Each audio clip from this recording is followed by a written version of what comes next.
ఆంధ్రప్రదేశ్లో మొత్తం ఏపీ వ్యాప్తంగా ఎలక్షన్ అనేది ముగిసిందని చెప్పొచ్చు. మహాఘట్టం ఎప్పుడా అనుకున్న తరుణంలో మహాఘట్టం ముగిసింది. ఈ రోజుతో అంతమైంది. క్యూలో నిల్చున్నటువంటి చాలామంది విశాఖపట్నం పక్కన ఉన్నటువంటి పిఠాపురం రాష్ట్ర వ్యాప్తంగా చూసుకుంటే ఈ రెండు జిల్లాల్లో ఇంకా క్యూలో నిల్చున్నారని కూడా చెబుతూ ఉన్నారు. అర్ధరాత్రి ఓటింగ్ సర్లీ దాటే అవకాశం ఉందని కూడా విశాఖ కలెక్టర్ కూడా చెబుతూ ఉన్నారు.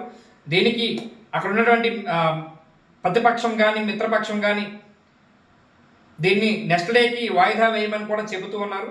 కానీ అది ఎంతవరకు అనేది విశాఖ జిల్లా కలెక్టర్ ఎంతవరకు అనేది చూస్తూ ఉంటారు. దానికోసం ఉన్నాయి. చాలా దిక్కల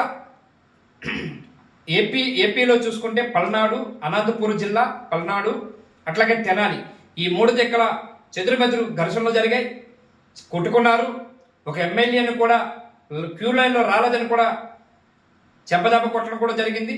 సరే ఇవన్నీ ఒక ఎత్తు అయితే రాష్ట్ర వ్యాప్తంగా మధ్యాహ్నం 2 గంటలు చూసుకుంటే బాగా ఓటింగ్ సర్లీ చాలా తగ్గిందని చెప్పవచ్చు. ఆ టైంకి 2 గంటల్లో చూసుకుంటే 40% ఓటింగ్ జరిగింది, 40.26%. 3, 4, 5 గంటలు చూసుకుంటే 67.99% ఓటింగ్ జరిగింది. ఇప్పుడు 6 గంటలు చూసుకుంటే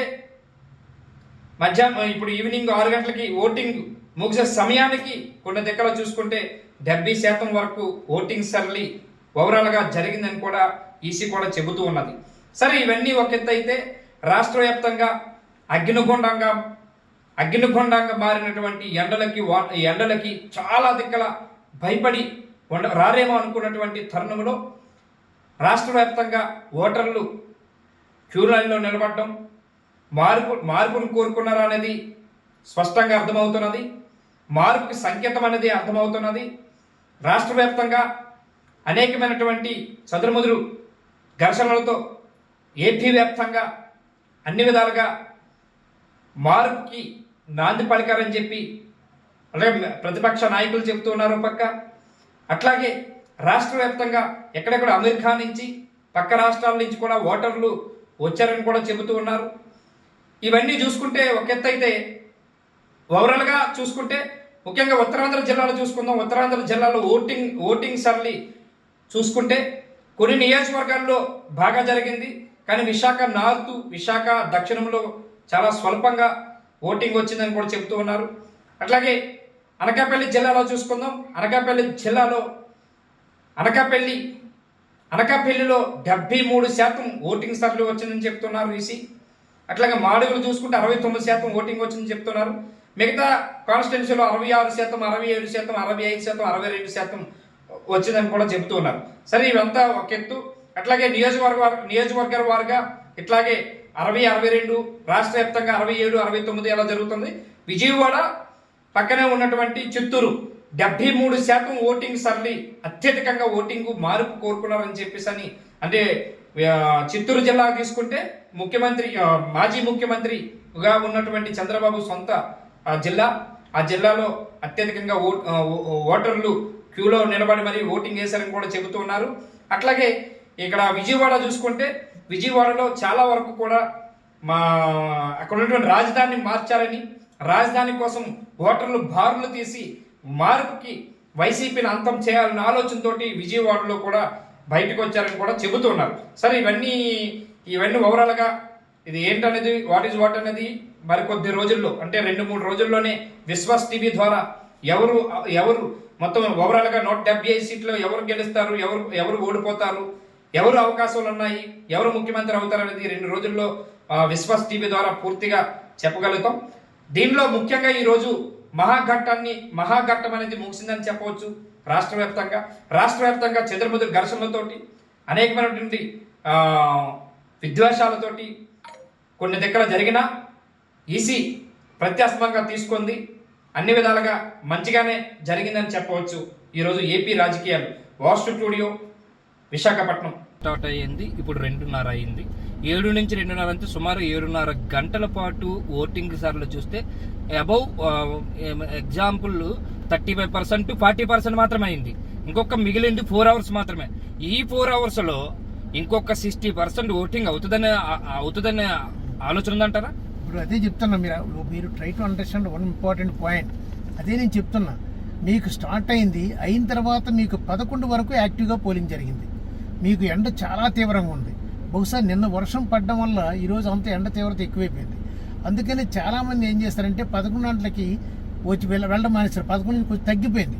ఇప్పుడు మీరు చూస్తే ఏ పోలింగ్ స్టేషన్ చాలా గ్రామాలు చూసి వచ్చాను. ఇప్పుడు ఒక 5 గ్రామాలు చూశాను. భోజనం తర్వాత కూడా తగ్గుముఖం పట్టింది. మరలా మీకు ఏమవుతుందంటే 3 o'clock నుంచి యాక్టివ్ అవుతారు అందరూ కూడా. చాలామంది నేను చూశాను కూడా ఇళ్ళల్లో కూడా ఉండిపోయి వెళ్దాం తర్వాత 3 గంటలకి అంటున్నారు. తర్వాత 6 గంటలకే పూర్తవుతాం అనుకోవద్దు మీరు. అదే నేను చెప్తున్నాను. ఒకటోది మెషిన్స్ ప్రాబ్లం ఉన్న దగ్గర ఎంత టైం అయితే ప్రాబ్లం వచ్చి ఫర్ ఎగ్జాంపుల్ 7:30 స్టార్ట్ అయింది అనుకోండి 6:30 వరకు ఉంటుంది. ఇది ఒకటి. రెండోది ఓటర్స్ అంతా కూడా వెయ్యి అంతా కూడా లోపల ఉంటారు. లోపల ఉండేసరికి లోపల లాక్ చేస్తారు, గేట్ లాక్ చేస్తారు. వాళ్ళు లోపల ఉన్న వాళ్ళు 8 అయినా నైట్ 9 అయినా వాళ్ళందరికీ ఓటు వేయించాలి. సో అందువల్ల మీరు 6 క్లోజ్ అవుతున్నప్పుడు అనుకోవద్దు. ఇది ఎప్పుడు ప్రాక్టీస్ ప్రతిసారి చూస్తుంటాం. సో అందువల్ల మీకు ఇప్పటివరకు 35 to 40% అయింది. అంటే నా నమ్మకం ఏంటంటే ఈవినింగ్ అయ్యేసరికి కనీసం ఇంకో 30% ఉంటుంది. అంటే 70% ప్లస్ అవుతుందని నా నమ్మకం ఎక్కడ పల్లెటూరులో. అయితే విశాఖపట్నం నగరంలో మాత్రం నాకు అంత కనిపించట్లేదు. మార్నింగ్ చాలా రష్ ఉంది కానీ తర్వాత గ్రాడ్యువల్గా తగ్గిందని కూడా విన్నాను. సాధారణంగా ఎప్పుడు మీకు తెలుసు కదా, నగరాల్లో కొంచెం టర్న్అవుట్ తక్కువగా ఉంటుంది. వాళ్ళు 60% అయితేనే చాలా గొప్పగా చెప్తున్నారు. బట్ ఈసారి నాకు కొంచెం ఆశ ఏంటంటే వీళ్ళందరినీ చూస్తున్నారు. మొట్టమొదటిగా పోస్టల్ బ్యాలెట్ చూడండి. పోస్టల్ బ్యాలెట్ ఎప్పుడూ లేని విధంగా, అంటే మీకు ఆల్మోస్ట్ 2.5 times అండి పెరిగింది. 2.5 times. నేను దానికి వస్తాను మాస్టర్. దానికి ఈ పోస్టల్ బ్యాలెట్ వచ్చే ముందు నేను ఈ ఆంధ్రప్రదేశ్లో ఈ 13 జిల్లాల్లో చూసుకుంటే ముఖ్యంగా విశాఖపట్నం జిల్లా దక్షిణ నియోజకవర్గానికి వెళ్దాం. ఈ దక్షిణ నియోజకవర్గంలోని స్వల్పంగా ఇప్పుడు 2.5 గంటల టైంకి ఇప్పుడు వరకు అయినటువంటి ఓటింగ్ చూస్తే కేవలం అక్కడ 9% మాత్రమే అయింది. దీని మీద మీ ఆలోచన ఏమంటారు? అదే మీకు నగరాల్లో ఏమవుతుందంటే ఇది అంటే ఈ ఎలక్షన్కే ప్రత్యేకత కాదు. ఇది నగరాల్లో ఎప్పుడు కూడా విలేజెస్ కంటే తక్కువ శాతం ఓటింగ్ పోల్ అవుతుంటుంది నగరాల్లో. దానికి కారణం ఏంటంటే చాలామంది ఏంటంటే మనం ఓటు వేయకపోతే ఏంట్లే అనే ఒక నిర్లిప్తత చాలా మంది నెలకొంది. ముఖ్యంగా విచిత్రం చదువుకున్న వాళ్ళు అక్కడ మీరు చూసుకోండి. అక్కడ విశాఖ దక్షిణంలో కేజీహెచ్ ఉన్నది, పక్క చదువుకున్న వాళ్ళు ఉన్నారు, విజ్ఞులు ఉన్నారు, మాస్ ఉన్నారు, క్లాస్ ఉన్నారు, అత్యధికంగా లేబర్ కానీ అట్లా XYZ అందరూ కూడా ఉన్నారు. కానీ పక్కనే ఉన్నటువంటి విశాఖ నార్త్ నియోజకవర్గాన్ని చూసుకుంటే 35% అయింది. ఇప్పటికి గాజువాక ప్రాంతానికి వెళ్తే 38% అయింది. పక్కన తూర్పు నియోజకవర్గానికి వెళ్తే 32% అయింది. పక్కన ఉన్నటువంటి విశాఖ పశ్చిమ నియోజకవర్గానికి అయితే 31% అయింది. కానీ అక్కడికి ఇక్కడికి చాలా వ్యత్యాసం ఏముంది. అసలు అన్ని విధాలుగా చూసుకుంటే విశాఖ నగరం మొత్తం కూడా 5 కాన్స్టిట్యున్సీలో ముఖ్యంగా అన్ని వర్గాలు ఉన్నాయి. కానీ ఎందుకు ఈ దక్షిణ నియోజకవర్గంలో అంత తక్కువ అవటానికి కారణం ఏమంటారు? మీకైతే నగరంలో ఎప్పుడు కూడా మీరంటే ఒక్కొక్క నియోజకవర్గం తీసుకుంటున్నారు. నగరంలో ఎప్పుడు ఈ సమస్య ఉందండి. ఎందుకంటే నిర్లిప్తత. పర్లేదు ఏముంది మన ఓటుతో, మనం వెళ్ళి ఇప్పుడు ఎండలో వెళ్ళి అంత కష్టపడాలా అనే విజయోజి వెళ్ళరు. అదే పల్లెటూరులో ఏంటంటే ప్రతి వాళ్ళు కూడా ఓటు వేస్తారు. అంటే దీనికి ఒక తేడా రీజన్ కూడా ఇంకోటి చెప్తుంటారు. అది అంటే పూర్తిగా డోంట్ అగ్రీ 100% అనుకోండి. కొందరి పల్లెటూరులో ఏమవుతుందంటే ముందు రోజు డబ్బులు పంచారు. అది పెద్ద సీక్రెట్ కూడా కాదు. ఈసారి నిజానికి విచిత్రం ఏంటంటే ఎప్పుడు నగరాల్లో ఎక్కువ పంచుతారు, రూరల్లో తక్కువ ఉంటుంది అమౌంట్ ఓటుకి. కానీ ఈసారి విచిత్రం ఏంటంటే రూరల్లో ఎక్కువ ఇచ్చారు నగరాల్లో కంటే. నేను విన్నది ఏంటంటే నగరాల్లో నేను విన్నది ఏంటంటే, ఎందుకంటే నాకు కూడా ఈ ప్రజాస్వామ్యం ఏమైపోతుందో అని ఒక భయం ఉంది. అందుకని కొంచెం ఎక్కువ అందరితో మాట్లాడుతుంటాను. ఎక్కువగా కాదు, ఎక్కువ మందితో మాట్లాడుతుంటాను. నాకు అర్థమైంది ఏంటంటే నగరాల్లో 1000 రూపాయలు ఇచ్చారు ఓటుకి. అదే పల్లెటూరులో అయితే ఇప్పుడు ఈ పల్లెటూరులో అంతా కూడా మా మాడ్యులేషన్ ఇచ్చారు చూడడం అది మాట్లాడాను. 1500 రూపాయలు ఇచ్చారట 2 పార్టీలు కూడా. అంటే ఒక్క ఓటుకి ఇంట్లో 10 మంది ఉంటే 10 మంది ఉంటారు, 4 ఉన్నారు అనుకోండి, 6000. ఇంటికి 6000 కాదు 12,000. ఎలా? ఒక పార్టీ 6000, ఇంకో పార్టీ 6000. ఒక ఊర్లో మాట్లాడకూడదు. ఒక పార్టీ 1000 రూపాయలు ఇచ్చి వెళ్ళిపోయిందట. మళ్ళీ తర్వాత ఒక 2 గంటల తర్వాత వేరే పార్టీ వెళ్ళి 1500 రూపాయలు ఇచ్చారట. ఇచ్చేసరికి ఇమీడియట్ గా ఆ ఊరు వాళ్ళు వాళ్ళ గౌరవించారు రెండో పార్టీ వాళ్ళకి. ఎవరైతే 1000 రూపాయలు ఇచ్చి వెళ్ళిపోయారో ఉదయం, సారీ అండి మీరు 1000 రూపాయలు ఇచ్చారు, ఆ రెండో పార్టీ వచ్చి 1500 ఇచ్చింది అనేసరి పాపం వాళ్ళు కూడా ఆ 1000 రూపాయలు ఇచ్చిన పార్టీ వాళ్ళు మళ్ళీ వెంటనే సాయంకాలానికి 500 ఎక్స్ట్రా పంపించారు. సో అంటే ఇలా ఉంది. మీకేమవుతుందంటే పల్లెటూరులో ఒక మీకు తెలుసు కదా, వాళ్ళకి కృతజ్ఞత భావం ఎక్కువ. అవును. అంటే ఏంటంటే డబ్బులు తీసుకున్నారంటే ఇద్దరిదే తీసుకుంటారు, అవును. బట్ ఎవరు అనుకుంటే వాళ్ళకి వేస్తారు, ఉమ్, కానీ ఎవరెవరికి మాత్రం వేస్తారు. ఉమ్, ఇక మీకు ఎంత వాళ్ళు అంటే దాన్ని ఎలా పోవడాలు అర్థం కావట్లేదు. కానీ కొంతమంది ఏం చేస్తారంటే ఇంట్లో నలుగురు ఉన్నారు అనుకోండి, రెండు పార్టీల దగ్గర మీకు చెప్పిన కదా 6,000, 6,000, 12,000 తీసుకున్నారు అనుకోండి. అప్పుడు ఏం చేస్తారంటే ఇద్దరు ఒక పార్టీకి వేస్తారు, ఇంట్లోనే వాళ్ళే ఇద్దరు ఇంకో పార్టీకి వేస్తారు అనుకొని వెళ్తారు. అంటే తప్పు కదా, ఉమ్, అంటే పాప భీతి ఇవన్నీ. సో అందువల్ల ఏమవుతుందంటే ఎప్పుడైతే డబ్బులు తీసుకున్నారో వాళ్ళు ఎందుకంటే వాళ్ళకి ఆ రోజు కూలి వచ్చింది, ఎంత కష్టమైనా వెళ్ళి పోలింగ్ బూత్లు ఎన్ని గంటలైనా ఎండలో ఉండి వాళ్ళు ఓట్లేస్తారు. కానీ నగరాల్లో ఇది ఉండదు. నగరాల్లో సమస్య ఏంటి నా ఒక్క ఓటుతో పోతుందని. కానీ విచిత్రం ఏంటంటే వీళ్ళకి అర్థం కాదు, ఒక్క ఓటులో పోయి ఎన్నో ఉన్నాయండి. పాపం చెప్తూ సోషల్ మీడియాలో ఎన్ని వస్తున్నాయి, కానీ ఒకటి నోబడి కేర్స్. మీకు సిపి జోషి అని ఆయన విచిత్రం ఏంటంటే కాంగ్రెస్ వాది అయితే ఒక్క ఓట్లో ఓడిపోయాడు. బా. ఆయన సీఎం క్యాండిడేట్.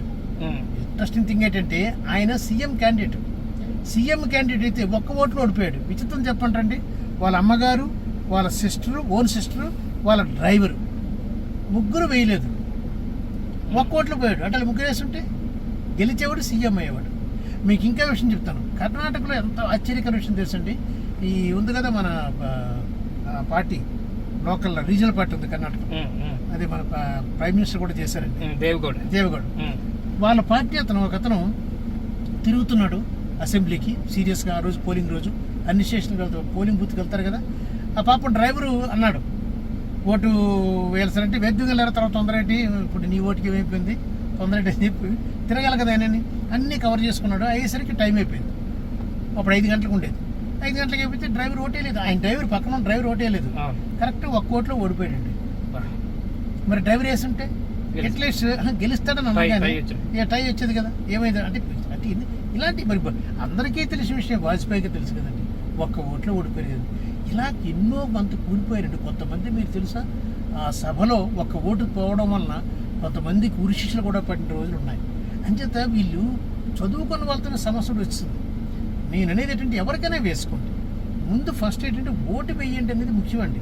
తర్వాత ఎవరెవరికి వేసుకోండి, ఆ తర్వాత చూద్దాం. ముందు అలా ఓటుకి వెళ్ళకపోతే ఎలా అండి? ఇన్ని ఆర్గనైజేషన్స్, ఈ సోషల్ మీడియా, ఎలక్షన్ కమిషన్ ఇదే పని పెట్టుకున్న even then they are not going cast vote. ఇది చాలా తప్పుడు జరగదు. తర్వాత ఇంకోటి ఏంటంటే ఈరోజు ఎలా అయిపోయిందంటే భయం వేస్తుందండి. ప్రజాస్వామ్యం శ్రీనివాస్ గారు ఏంటంటే ఈరోజు ఎక్కడ పోతుందో భయం వేస్తుంది. ఓట్లు పంపడం, డబ్బులు పంచడాలు చూస్తుంటే ఇంతకుముందు నాకు తెలుసండి నైట్ టైం పంచేవారు ఓట్లు, డబ్బులు. అంటే రాత్రి పల్లెటూరులో మీకు ఎర్లీ భోజనం చేస్తారు 8 o'clock 8 నుంచి స్టార్ట్ చేశారు, అంటే ఎవరు చూడకూడదని వెళ్ళి ఆ నైట్ రాత్రి లేపి కూడా 12 వరకు, అంటే టీమ్స్ ఉంటాయి ఒక్కొక్క వీధి ఒక్కొక్క టీము, రాత్రి 12 కూడా వెళ్ళి 12 వరకు వెళ్ళి అందరిని లేపి ఇంట్లో ఎంతమంది అని చెప్పి వేసి చేసి డబ్బులు ఇచ్చేవారు.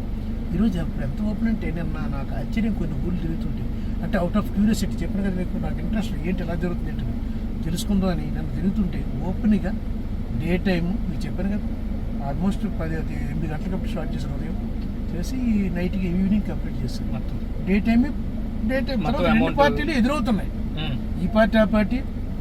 ఒకప్పుడు వీళ్ళు ఒక పార్టీ పంచుతుంది అని తెలిసి రెండో పార్టీలు ఆపడానికి ప్రయత్నం చేశారు. ఇప్పుడు అలా కాదు, ఒక అండర్స్టాండింగ్ తెలిసిన వాళ్ళు ఆ వీధిలో ఉంటే పాపం ఎంత మర్యాద అంటే, ఒక పార్టీ ఆ వీధిలో ఉందంటే ఆ వీధికి వెళ్ళకుండా వీళ్ళు ఈ వీధిలో పంచుకుంటున్నారు. ఇప్పుడు ఎంత జరుగుతుంది, పబ్లిక్గా పంచుతున్నారని చెప్తున్నారు, జనం తీసుకుంటున్నారని చెప్తున్నారు, అన్నీ జరుగుతున్నాయి. ఎంత జరిగినా ఎలక్షన్ కమిషనర్ ఎందుకు పట్టించుకోవట్లేదు అంటారు? ఎలక్షన్ మళ్ళీ ఒక విషయం గుర్తుంచుకోండి సార్. ఇప్పుడు మనం అంటుంటాం ఒకసారి ఏదో జరిగింది అనుకోండి, ఇక్కడ మన ఊళ్ళో ఒక ఊళ్ళో ఏదో జరిగింది, పోలీసులు ఎక్కడ అంటే మీకు ఎంతమందికి పోలీసులు ఉన్నారో చెప్పండి. ఒక మండలానికి ఒక పోలీస్ స్టేషన్ ఉంది, ఒక పోలీస్ స్టేషన్ మొత్తం స్టాఫ్ అంతా 20 మంది ఉంటారు. మీరు మండలం జనాభా సుమారుగా అనుకుందాం ఒక 50,000 అనుకుందాం. 50,000 మందికి మీకు 20 మంది పోలీసులు ఏం చేయగలరండి? అలాగే ఎలక్షన్ కమిషన్ కూడా ఏం చేసి చెప్పండి. ఒక దగ్గర 2 చోట్ల ఎంత ట్రై చేస్తున్నా మీకు గుర్తుంచుకోండి సార్, ఇది మనుషుల్లో మార్పు రావాలి తప్ప, మనలో మార్పు రావాలి తప్ప ఎవరో వచ్చి మనం నియంత్రించేస్తారని కూడా తప్పు. అయితే ఇంకొక విషయం ఏంటంటే దీనివల్ల మన కాన్సిక్వెన్స్ ఎంత భయంకరంగా అంటే ఆలోచించుకోవాలి మనం. ఇప్పుడు మనం ఒక ఎంపీ అట, నాకు విన్నది ఏంటంటే మన ఆంధ్రప్రదేశ్ రాష్ట్రంలో ఈ ఎన్నికల్లో సుమారుగా 100 కోట్లు ఖర్చు పెడుతున్నాడు ఒక ఎంపీ, పార్లమెంట్ క్యాండిడేట్. ఒక 100 కోట్ల వరకు ఖర్చు పెడుతున్నాడు, 50 నుంచి 100 కోట్లు. సీఎం రమేష్ ఆంధ్రప్రదేశ్ రాష్ట్రంలో ఆ, నన్ను ఒకరి పేరు చెప్పండి. ఆ, ఈ ఖర్చు పెట్టిన వాడు అంటే ఎవడు లేడండి. ఉమ్, మీరు ఒక పేరు మెన్షన్ చేయొద్దు. ఈ ఆంధ్రప్రదేశ్ రాష్ట్రంలో ఎంపీ క్యాండిడేట్ అన్నవారు ఏ పార్టీ అయినా సరే 50 నుంచి 100 కోట్లు ఖర్చు మాకు పెడుతున్నారు. చిన్న ఇన్ఫర్మేషన్ వచ్చింది. కాక నాకు ఒక No, no, no. ఒక వ్యక్తి గురించి నేను మాట్లాడట్లేదు. వ్యక్తులు కాదు, ఉమ్. అందులో ఈయన ఒక ఎంపీ క్యాండిడేట్. అసలు ఇక దాని ఎంపీ గురించి క్యాండిడేట్. మీరు వ్యక్తి గురించి మాట్లాడదు. అలా కాదు, అలా కాదు. ఏ ఎంపీ అయినా ఏ ఆ. పార్టీ ఎంపీ క్యాండిడేట్ అయినా ఆ, మీకంటే ప్రధానంగా ఈ రెండు పార్టీలు ఆ, 50 నుంచి 100 కోట్లు ఖర్చు పెడుతున్నారు. అది అందరికి that is not important. Let me complete it. అది కాదు ఇక్కడ ఇంపార్టెంట్. మీరు నా పార్టీ ఖర్చు పెడుతుంటే ఇది ఏమవుతుంది అసలు మీకు ఓటు ఎప్పుడైతే అమ్మడం కొనడం చేస్తున్నామో తర్వాత ఏమవుతుంది అంటే ఒక బిజినెస్ ట్రాన్సాక్షన్ అయిపోయింది, వ్యాపారం. నీకు ఇది ఇస్తున్నాను చేస్తున్నాను.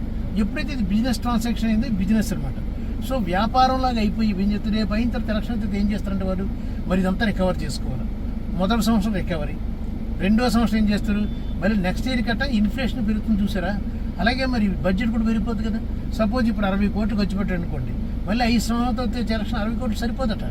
మరి ఇన్ఫ్లేషన్ ఉంటుంది కదా, అది లెక్కేసి 70 కోట్లు 75 కోట్లు. సో మళ్ళీ 2-3 సంవత్సరాలు ఏంటంటే ఆ డబ్బు కోసం ప్రయత్నం చేస్తున్నారు. మొదటిది రికవరీ, రెండో స్టేజ్లో వచ్చి ఎలక్షన్కి చేయడం, ఆ తర్వాత మూడో స్టేజ్ ఏంటంటే మళ్ళీ వెనకేసి రావాలి కదా పిల్లల కాటికి. ఇప్పుడు మరి ఏంటి అంటే ఏమవుతుందంటే మీకు ఎప్పుడైతే మనం ఓటు కొనుక్కొని అమ్ముతున్నామో అవినీతి పెరుగుతుంది. గుర్తుంచుకోండి.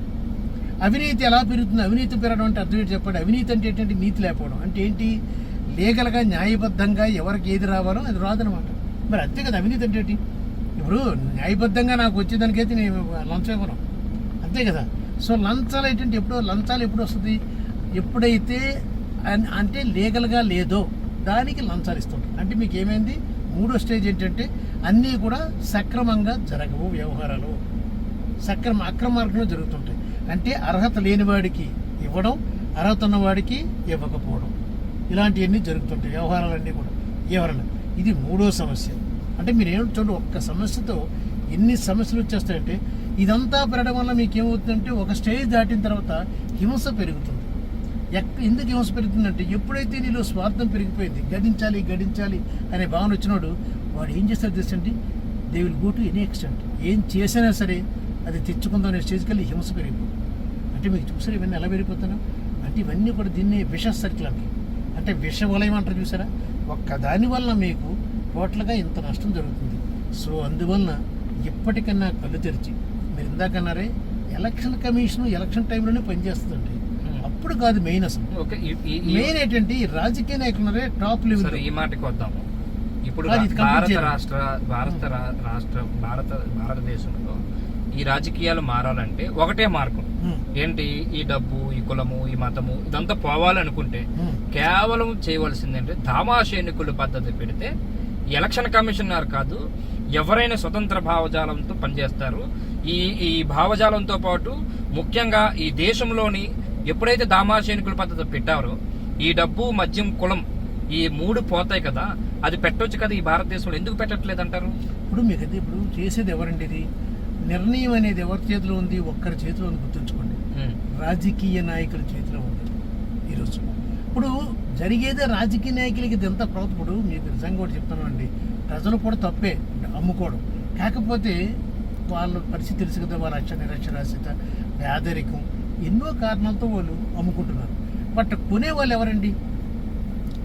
అమ్ముకునే వాళ్ళు ఉదాహరణకి ఒక పార్లమెంట్ తీసుకుందాం, విశాఖ పార్లమెంట్లో ఎన్ని ఓటర్లు ఉన్నారు? 18 లక్షల ఓటర్లు ఉంటారు సుమారుగా. అంటే అమ్ముకునే వాళ్ళు అంతమంది, బట్ కొనేవాళ్ళు ఎవరండి? ఇద్దరే ఉంటారు. నేను అన్నది ఏంటంటే ముందు రాజకీయ నాయకులు మార్పు, ఈ 18 లక్షల మందిలో మార్పు తీసుకురావడం అంత సులభం కాదు.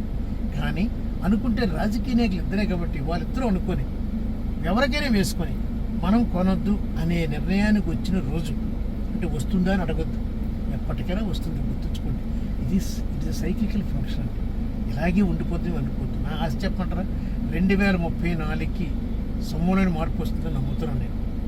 2029 కాదు, 2030 అంటే ఒక 10 సంవత్సరాల్లో ఆల్రెడీ దగ్గరికి వచ్చాం మనం. అంటే ఏమైందంటే ఎప్పుడు కూడా ఏదైనా మీకు ఎప్పుడైతే పీక్కి వెళ్ళిపోయిందో, అంటే ఇక తారాస్థాయి అంటారు చూసారా, తారాస్థాయికి ఎప్పుడైనా ఏదైనా వెళ్తే తప్పకుండా వెళ్ళి కింద పడిపోతాం.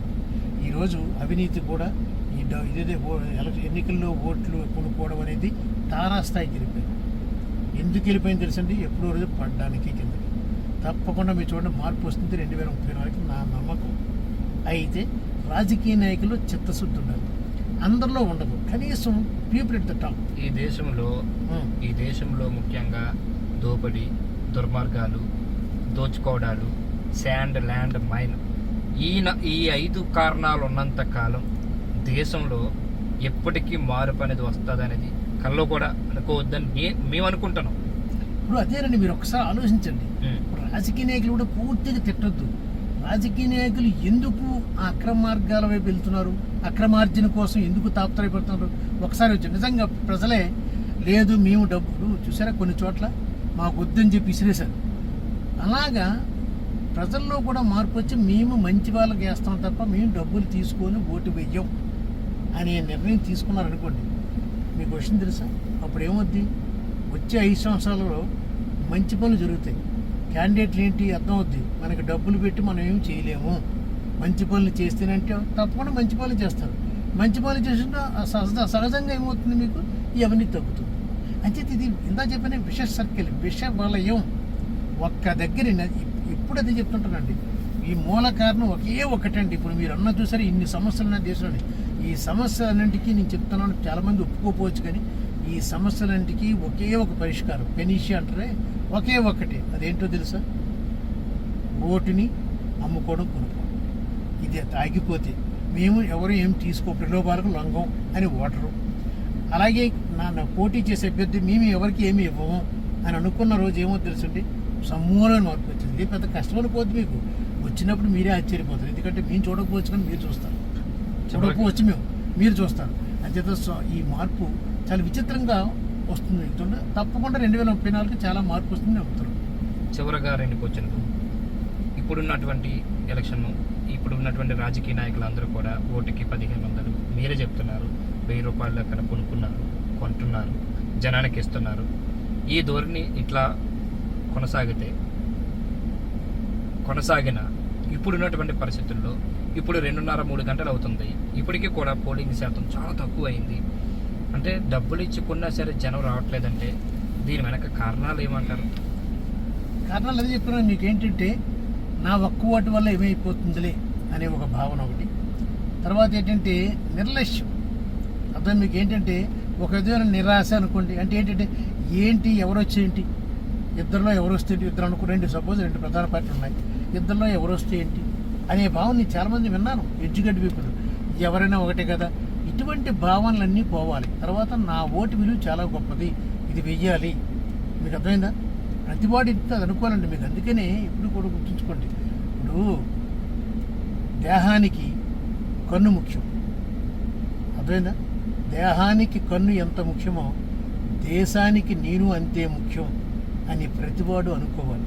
కానీ ఈరోజు యువత ముఖ్యంగా మీరు నమ్మరు కానీ అటువంటి భావనలో లేరండి. అదే పెద్ద ప్రమాదకరం. దీనికి తప్పకుండా రాజకీయ నాయకులు చాలా వరకు బాధ్యత వహించాలి. ఎందుకు బాధ్యత నేను చూస్తాను చాలా విషయాలు. మీరు నమ్మరు, గత 10 సంవత్సరాల నుంచి ఒక ప్రయత్నం చేస్తున్నాను, రైజస్వాల ఫంక్షన్ మీరు అటువంటి చేయొద్దని. ఎంత ప్రయత్నం చేసినా దానికి కొన్ని లక్షలు, వేలు కాదండి, కొన్ని లక్షలు అప్పు చేసి ఖర్చు పెట్టేస్తున్నారండి రైజస్వాల ఫంక్షన్. అది అవసరం లేదు. నేను ఎంత 25,000 పాంప్లెట్లు వేసాను, ప్రతి చోట చెప్తుంటాను. కానీ తెలుసండి, ఈ రాజకీయ నాయకులు అందరూ చెప్పాను మీరు వెళ్ళకండి ఆ ఫంక్షన్కి పిలిచినాను, కానీ వాళ్ళే ఎంకరేజ్ చేస్తున్నారు. ఎందుకు? వాళ్ళందరికీ అక్కడ జనాలు కావాలి. సో అందువల్ల ఇటువంటివన్నీ కావాలి, జనాలకు కావాలి. ఒక దగ్గర వేరేవాడు ఖర్చుతో వీళ్ళు ఆహాయని చెప్పి అందరికీ విష్ చేయడం. నేననేది అటువంటి మార్పులు తీసుకురావాలండి. రాజకీయ నాయకులు చాలా ప్రధాన బాధ్యత వహించాలి ఈ విషయంలో మాత్రం. లేకపోతే మాత్రం ఈ సమాజం. తర్వాత ఇంకో విషయం గుర్తుంచుకోండి, ఇప్పుడు కూడా మీరు అంటారు చూసారు, అప్పుడు జనం మన పల్లెటూరులో అంటుంటారు పళ్ళున్న చెట్టుకే రాళ్ళు తగులుతాయని. అలా వీళ్ళు కూడా అర్థం చేసుకోవాలి రాజకీయం. ఎందుకంటే ఇప్పుడు రాజకీయ నాయకులు అందరూ బాగా ఉన్నవాళ్ళే, 100 కోట్లు కాదు 100 కోట్లు గడించేస్తున్నారు. అంటే ఎప్పటికైనా ప్రమాదం వాళ్ళకే. ఇటువంటి సిచ్యువేషన్ తీసుకురాకూడదు. ఇప్పటి నుంచి కంట్రోల్ చేసుకుంటే యువతను ముఖ్యంగాను, యువతను ఎప్పుడు రెచ్చగొడితే చాలా ప్రమాదం అండి. వాళ్ళు ఏమైనా అమాత్రమైన సక్ర మార్గం లేకుండా అయితే ఇప్పుడు మీకు తెలుసు కదా, ఇప్పుడు గంజాయి ఇవన్నీ వింటుంటే భయం వేస్తుంది, నిజంగా భయం వేస్తుంది. మరి వాళ్ళు మనం పాడు చేయకుండా చూసుకోవాలి కదా. నేను అందుకనే మన ప్రాంతంలో ప్రతి స్కూల్కి, ఎందుకంటే చిన్నప్పుడే మనం వాళ్ళని మార్చాలి, అందుకని హై స్కూల్స్కే ఎక్కువ వెళ్తుంటాను. హై స్కూల్స్కి వెళ్ళి ఎందుకు చెప్తుంటారంటే వాళ్ళు బాగుపడతారు, వాళ్ళు వేరే విధంగా చెడిపోరు నాకు నమ్మకంతో. సో అందువల్ల ఈ విషయంలో మనందరికీ ప్రధాన బాధ్యత ఉంది. ముఖ్యంగా పిల్లలు, యువకులు మాత్రం మనం చాలా జాగ్రత్తగా కాపాడుకోవాలి. ఇప్పుడు యువకులు ఓటు ఇచ్చారు, ఎందుకు ఇచ్చారండి? నిర్ణయాధికారం వాళ్ళకి ఇవ్వాలని ఉద్దేశం, సరైన నిర్ణయం చేయాలని. మరి వాళ్ళే తప్పుడుగా ఉంటే, మరి వాళ్ళు పాడైపోతే ఏమైపోతుందంటే దేశం చెప్పండి ఎట్లవుతుంది? అందుకనే మనం చాలా జాగ్రత్తగా ఉండాలి. ముఖ్యంగా మనది ఏంటంటే భారతదేశం అంటే యువ దేశం, అంటే ఎక్కువ యువకులు ఉన్న దేశం ఇది. అంచేత ఆ యువకులున్నంత మాత్రం అది ఆస్తి కాదండి. ఆ యువకుల్ని సరైన దారిలో పెట్టి విద్యావంతులను చేసి టెక్నికల్ స్కిల్స్, అంటే అందుకని స్కిల్స్ అంటే చూసిన నైపుణ్యాలు, ఆ నైపుణ్యాలు వాళ్ళకి ఇచ్చి చేస్తే అప్పుడు వాళ్ళు మనకు ఆస్తి అవుతాయి, దేశానికి ఆస్తి అవుతారు, ప్రపంచంలోనే మన అగ్రగామి అవుతారు.